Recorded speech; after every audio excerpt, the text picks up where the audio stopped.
আইয়ালাইছি ও আইয়ালাইছি আও কইও আপনারা আও কি রেছে জানেন গুরুত্বপূর্ণ তথ্য একটা লই আইছি।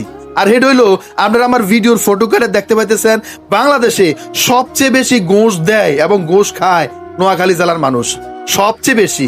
এটা আমার কথা না, আপনারা আমার ভিডিওতে আইয়া নোয়াখালীর মানুষটি আমার ভিডিওতে আইয়া আমার গালাগালি শুরু করব।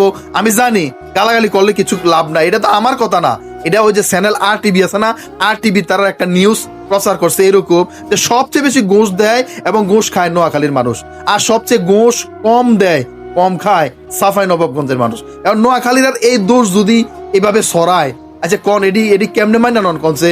নোয়াখালী তো আমাদের কুমিল্লা বিভাগের অন্তর্ভুক্ত, এটা কি মাইনা নন যায়? কোনো দিনও তো মাইনা নন যায় না। ভাইয়েরা এত ঘুষ আপনারা কি লিগে খান? কি লেগে এত ঘুষ আপনারা দেন? কোনো দরকার আছে ঘুষ দিয়া চাকরি বাকরি এটা নেওয়ার কোনো দরকার আছে? তবে আমি আমার এই ভিডিওর মধ্যে আপনারা কইতাম চাই যে এখন থেকে তাড়াতাড়ি আপনারা এই ঘুষ দেওয়া না এটা বন্ধ করেন, বন্ধ করেন। আরে বন্ধ করেন সে নইলে ফরক হয় কোন একদিন ওই যে কুমিল্লা বিভাগের নাম পড়বে যে কুমিল্লা বিভাগের নোয়াখালী জেলার তারা ঘুষ খায় ঘুষ দেয়, এই দুর্নাম আমরা লাগিয়ে যাবো আমরা গাত। এটি বাদ দেন, বাদ দেন।